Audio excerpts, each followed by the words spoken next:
5 cars and 1 motorcycle at 100,000 each, that's 600,000, and $1 million UM, now you've got 1.6 million for everybody in your family. And if it's stacked, and they're riding on the back of someone else's motorcycle, and they get hit, it covers them. It follows you. You're riding in someone else's car, it follows you. You're a pedestrian, it follows you. So it's. Oh, so even if you're not driving? Even if you're not driving. Person. Right. Okay. As long as a car is involved, then you get the benefits. If you hit a horse or a cow or a deer, it's not an uninsured motorist and you have no coverage. Horse. Yeah, you're out of dough. Yes, sir. So if we're insured with all our vehicles with one of the big carriers, in my case State Farm, are they Yeah. automatically stacked, or do you have to? No, you have to choose it. You have to choose. Yeah, you have to make that selection. Usually stacked is more expensive than. It is. Yeah, 'cause And it's it's double the about coverage. $3 a month extra Per vehicle? to double it. I mean, to stack it. So you're paying unstacked per car. Okay. It's so cheap to stack them. Ours Yeah, it doesn't cost that much. Well, They call it non-stacked. You're paying for uninsured But you get motorists. stacked, it's Right, way we have better separate coverage. policy for each Way car, but then just say, I want you to stack them, it should double. Oh, okay, because the uninsured motorist is what doubled our insurance. Exactly. Okay, it was the And stack. the more cars you own, Yes, not the they know you stack can't one. drive them all at the same time, so your premiums go down. So put all your cars and stack them all together.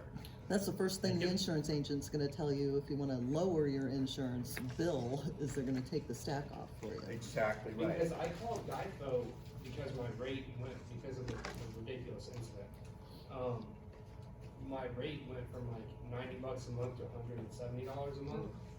And I said, hey, what can I do to lower it? She took uninsured off, then stacked it. So when I called back to double check my policies, I had bare minimum on the bike, Right. no uninsured motorists.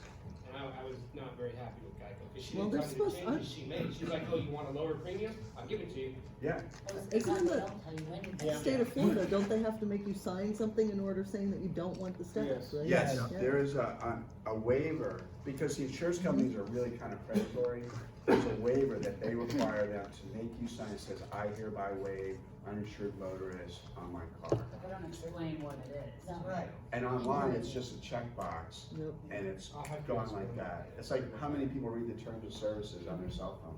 You know, it's I just- try my best. Yeah, good luck. So, I really encourage people to have an insurance agent, and State Farm is one of the better companies. I'd rather talk to a You're gonna lawyer, cause deal your with the insurance person. agent, I've got a great insurance agent, and she didn't know half the stuff that I've learned since my accident.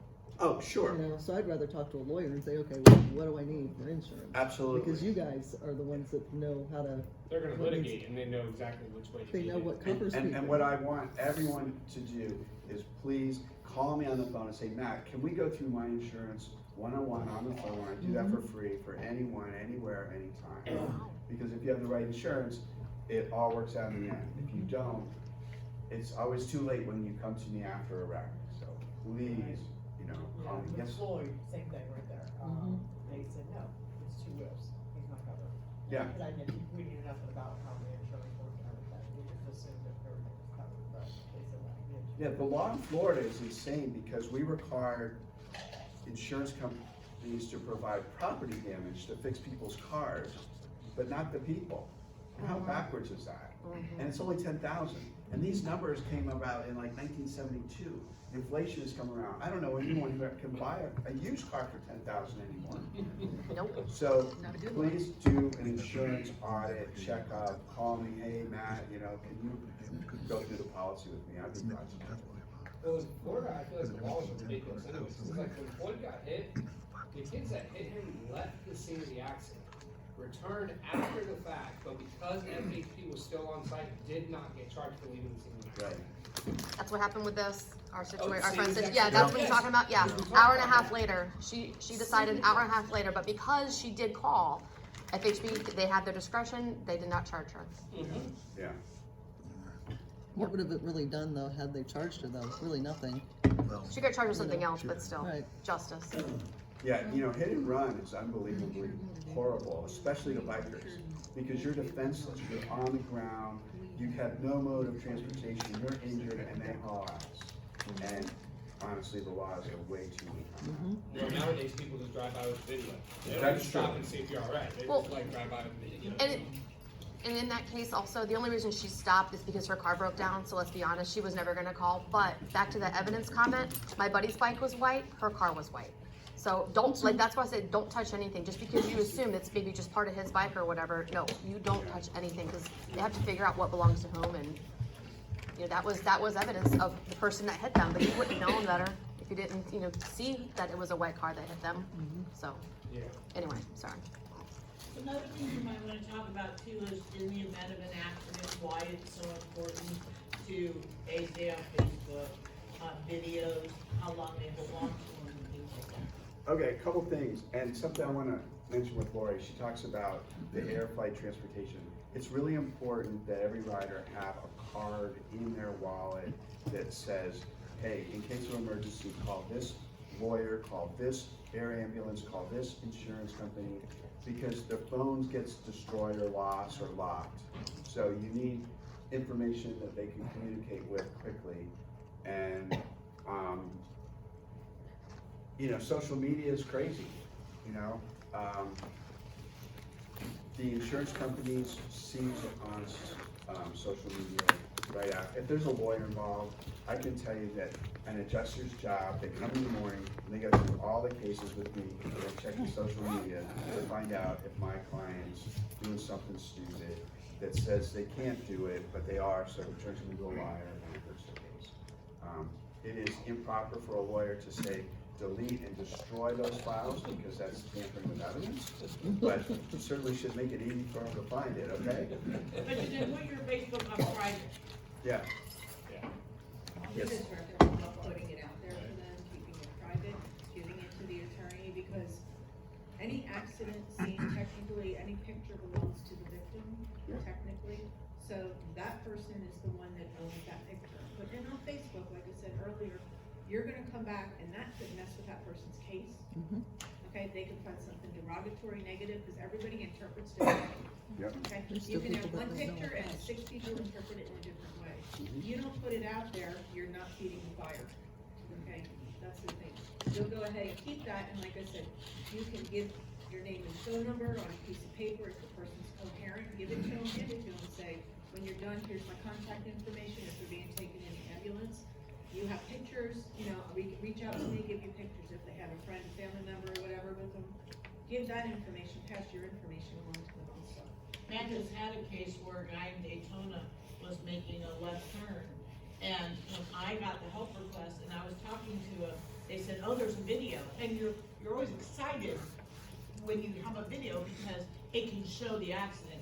But the truth of the matter is the guy had a dash cam, the driver, not the accident, just a standby, another person. They already had it on YouTube. Yeah.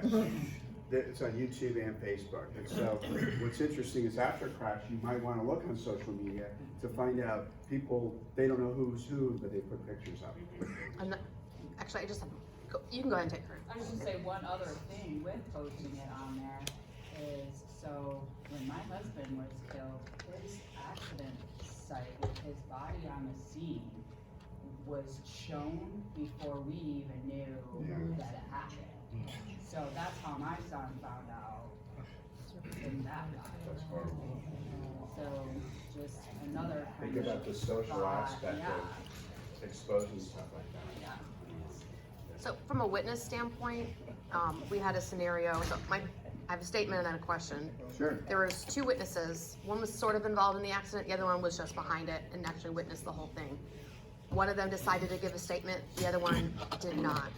And one of the statements did affect the trooper's assessment of the situation. So from that standpoint, is it better for me to withhold my statement as long as I can like document everything and just remember accurately what I saw? But do you recommend holding on to that statement for a while until you contact a lawyer? Like, what's your recommendation in that case? That is one of the best questions anyone's ever asked, and I'll tell you why. The cops show up and they're busy, and there may be 6 people, and they just sort of take the first or second statement, and they're obviously gonna take a statement from somebody who's a passenger in a bullet vehicle, because they can't go anywhere. I would say, get out and say to the cop, hey, here's my name and number, put it on the record. And then go to the victim and say, here's my name and number, if you ever need me, call me. Okay. And then what'll happen is eventually a lawyer will get involved and someone says, hey, this lady was the eyewitness, would you Right. call her? And we'll call and say, hey, this is Matt Powell, I represent John. I understand you're a witness, would you share with us what you saw? And we're gonna ask you in a real nice, open way, and you can say whatever it is. And then we may say, can we formalize it in a recording? And what we're trying to do is just make sure that that information is preserved forever in case something happens to you, anyway, stuff like that. Now, And sorry, is that information only good if you actually go to court though? No, it's always useful. I mean, Like in my instance, they're paying me, you know what I mean, what the maximum of the insurance is. yeah, all right, so, So- yeah, yeah. that brings up another question. So I get involved typically because the insurance company's a jerk. That makes me busy, which I'm grateful for, okay? If you're trying to settle your case, then give up the witness statement right away and you're done, and maybe it will be. There's three things in every personal injury case. One, liability, who's at fault? That's the number one most contested thing in a motorcycle crash. Number two, damages.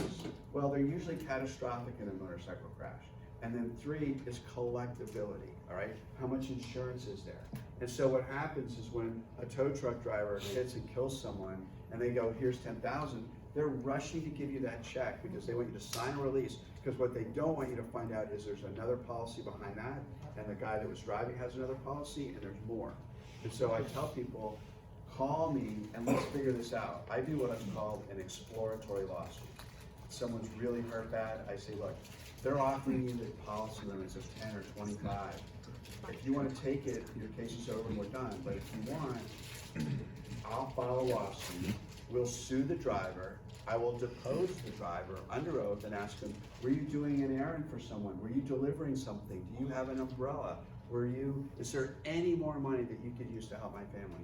And if the answer to all of that is no, then I say to the insurance company, if you will pay my client the policy limits directly, and you will pay the court costs for the filing fee, the service fee, and the court reporter, we will sign a release and we're done. And that way, we've at least checked under every little corner to see if there was any more collectability. And so my client gets all the money, I don't charge a fee for that, but I get my court costs back. Because the insurance company's covering court costs plus your fees and all the other things. I make that a condition of settlement. Oh, okay. Yeah, my condition is you give the policy limit check to the family, and if there's a death, you pay for the probate and the estate and the attorney for all of that. Insurance companies can pay lots of court costs, but you don't ask, you don't get. Yes. So, It's a tax write-off. And- they can justify that. They won't pay a penny over the policy limits for damages or injuries, but they'll pay all these costs. So what So if I it's don't- $100,000 and not $10,000? I mean, where would you continue to do the exploratory of it? If I got somebody who's 100,000? quadriplegic, $100,000, yeah, I'm gonna do the exploratory, Sure.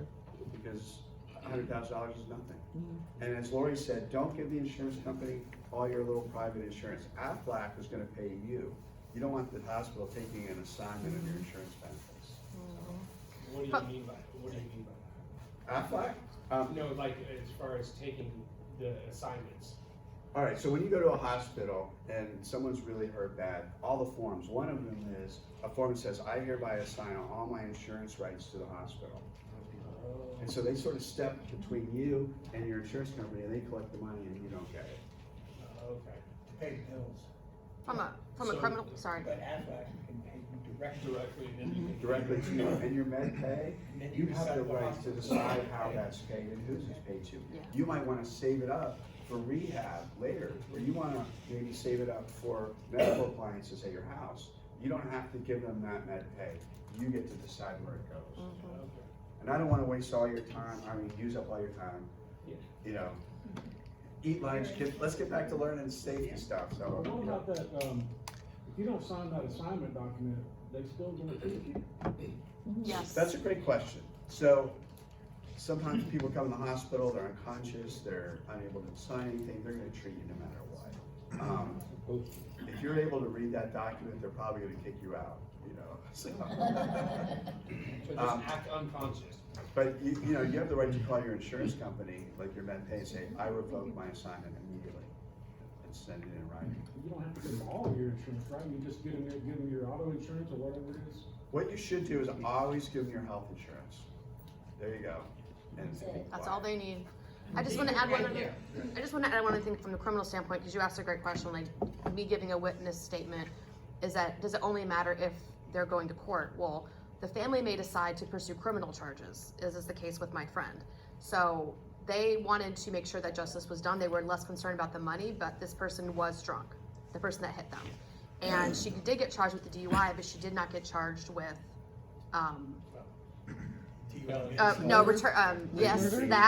anything else. Literally, she got a misdemeanor DUI charge.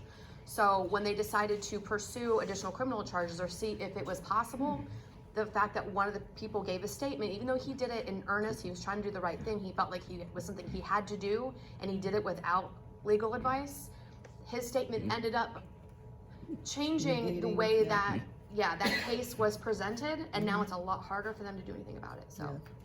So just, like I said, you don't have to give a statement right off the bat. If you need to document something, you know, write down what you remember as much as you remember, and then you can use it later, but. Was that person on a motorcycle? The person that hit them?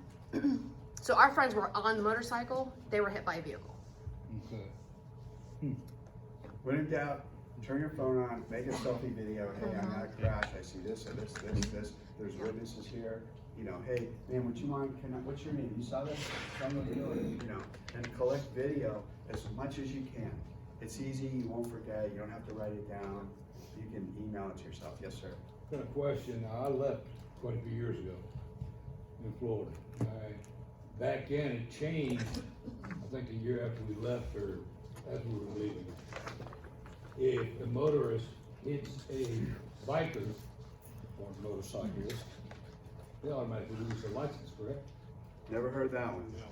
That's what the police Don't told get me. dick That's what we were told too. No. There's 6,000 people from last year that are not driving. But you see what I'm saying? I mean, that's what we were told. I mean, in Florida. I was No. told that in my instance, that because she killed somebody in her car. Yeah. That's when she lost her license for a year, but not A just year? for hitting them. Yeah, but if you have a fatality, I can promise you, as much as you want retribution, they will probably never see the inside of a courtroom. They probably will never go to jail. Unless they And have we record, just, yeah.